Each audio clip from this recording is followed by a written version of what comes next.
ہوں گی، ان کے بچے بھی ہوں گے، وہ دودھ بھی پئیں گے، وہ ان کے بنا بھی رہیں گے، لیکن اللہ نے پھر بھی حج فرض کیا۔ اس میں اللہ ہماری آزمائش کا معاملہ ہے، وہ دیکھنا چاہتا ہے کہ ہم اس کے حکم مانتے ہیں نہیں مانتے۔ حج جو ہے وہ حج اکبری جو کہلاتا ہے، ہمارے معاشرے میں یہ بات مشہور ہو گئی کہ جو جمعے کا حج ہے وہ حج اکبری ہے، اور باقی جو جمعے کے علاوہ کسی دن ہو وہ حج اکبری نہیں ہوتے۔ بلکہ یہاں یہ بات کلیئر کرنا بہت ضروری ہے کہ تمام حج جتنے بھی حج ہیں وہ سب حج اکبری ہیں، صرف عمرے کو حج اصغری کہا جاتا ہے، چھوٹا حج، اس لیے اسے حج اکبری کہہ دیا گیا، ورنہ حج جو ہے وہ ہے ہی حج اکبر۔ کسی بھی دن پڑے وہ تو عرب کے جو سعودی عرب کے جو حکمراں ہیں ان کی طرف سے جمعے کی خوشی میں کہ جمعے کے دن حج ہو تو وہاں کے جو ملازمین ہیں انہیں بونس وغیرہ دیا جاتا ہے، اس لیے ان کے ذہنوں میں یہ بات ہے کہ یہ بڑا حج ہو گیا، لیکن وہ اس حساب سے صرف ایک حکومت کے معاملے میں تو اسے آپ کہہ سکتے ہیں کہ ان لوگوں کے لیے، چند لوگوں کے لیے وہ بڑا ہو گیا، باقی تمام امت کے لیے تمام جو حج ہیں وہ بڑے ہی حج ہیں، وہ سارے اکبری حج ہیں۔ دوسرے ایک اور وضاحت میں یہ کرنا چاہتا ہوں کہ لوگ یہ کہتے ہیں کہ جس نے عمرہ کر لیا اس کے اوپر بھی حج فرض ہو گیا، اس طرح کی نہ کوئی حدیث ہے نہ کوئی قرآن کی آیت ہے۔ جو لوگ حج جن کے اوپر فرض نہیں ہے، جو استطاعت نہیں رکھتے، جن کے پاس مال نہیں ہے، صحت نہیں ہے،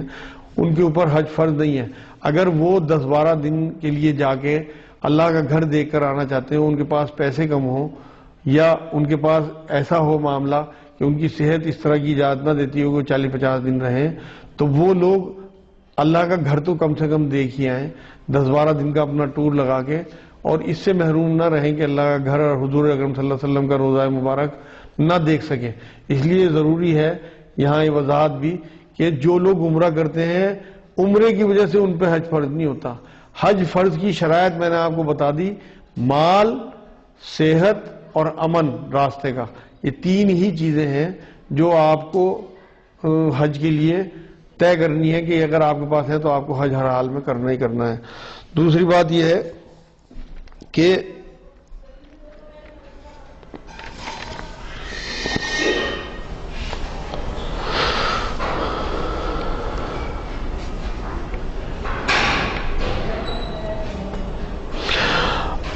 جو حضرت ابراہیم علیہ السلام نے دعا کی تھی کہ اللہ یہاں کی زمین کو جو ہے وہ اس طرح کی ہر چیز سے مال کر دے، وہ آج ہمیں وہاں حج پہ جو لوگ جاتے ہیں یا عمرے پہ جاتے ہیں وہ لوگ اس بات کو دیکھتے ہیں کہ دنیا کی بہترین چیزیں، بہت بڑھیا کوالٹی کی اور تمام تر وہ چیزیں جو وہاں نہیں بھی جن کی پیداوار ہے وہ بھی وہاں میسر ہیں۔ یہ ایک نبی کی دعا کا اثر ہے کہ اللہ نے اپنے نبی کی دعا کو اس طرح سے قبول کیا کہ اب وہاں آپ کو دنیا کا ہر پھل، دنیا کی ہر سبزی، دنیا کی ہر وہ چیز جو آپ کو اپنے ملکوں میں میسر نہیں ہوتی وہ وہاں میسر ہے۔ حج جو ہے یہ ایک حساب سے تمام مسلمانوں کو کا ایک کولابریشن بھی ہے، انٹرنیشنل، یہ ایک طرح سے لوگوں کا سفر ہے جو تمام دنیا کے لوگ ایک جگہ اکٹھے ہوتے ہیں اور پھر اپنے معاشرے کی چیزیں شیئر کرتے ہیں، اور بولیاں ہیں، الگ الگ شکلیں ہیں، الگ الگ کپڑے ہیں، الگ الگ رواج ہیں، اور وہاں یہ احساس ہوتا ہے کہ واقعی امت مسلمہ ایک ہے، کیونکہ ہر ملک کا آدمی وہاں پہ آتا ہے اور بہت سارے لوگوں کو وہاں اور بھی بہت فائدے ہوتے ہیں، ان کے اس طرح سے آپس میں بات چیت ہوتی ہے کہ ان کے بزنس میں انہیں فائدے ہوتے ہیں، بچوں کے آپس میں رشتوں کے بارے میں فائدے ہوتے ہیں۔ مطلب یہ اللہ رب العزت کی طرف سے ایک ایسا اجتماع ہے کہ اس زندگی میں ایک بار اللہ نے تمام مسلمانوں کے لیے ایک تحفے کے طور پہ، جس سے کہ ہم اللہ کے بندوں کو جان سکیں کہ اللہ کے بندے کس کس حال میں، کس کس ملک میں کس کس طرح رہ رہے ہیں، تو ان کی بولیے، ان کی شکلیں، ان کے حالات،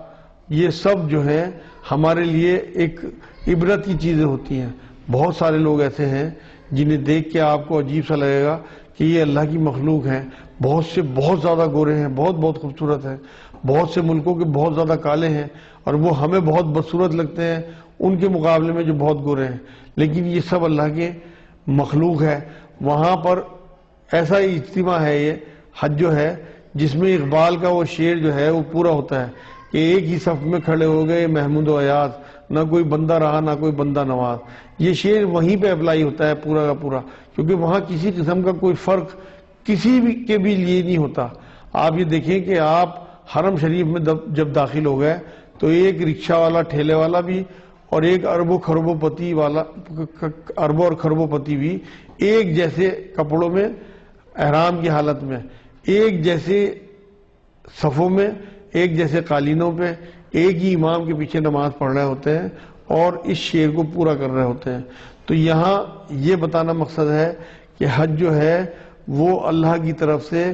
ایک دوسرے کے انٹروڈکشن کے لیے بھی ہے، ایک دوسرے کے بزنس کے بڑھاوا دینے کے لیے بھی ہے، اور تمام مسلمانوں کی ملاقاتوں کے لیے بھی ہے کہ تمام ملکوں کے مسلمان ایک دوسرے کو دیکھ سکیں کہ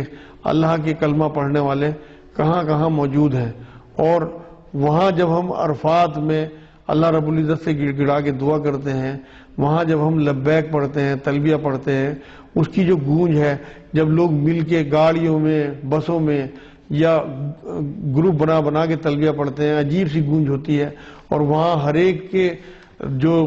رونگٹے ہیں وہ کھڑے ہوتے ہیں اللہ کا کلام سن کے، اللہ کا کلمہ سن کے، کہ سب کا ایک ہی کلمہ ہوتا ہے، لبیک اللہم لبیک، لبیک لا شریک لک لبیک، ان الحمد والنعمت لک والملک لا شریک لک۔ ہر آدمی کہہ رہا ہوتا ہے کہ اللہ میں حاضر ہوں، اللہ میں حاضر ہوں، تیرے حکموں کو بجا لانے کے لیے حاضر ہوں۔ تو یہ اس طرح کا مجمع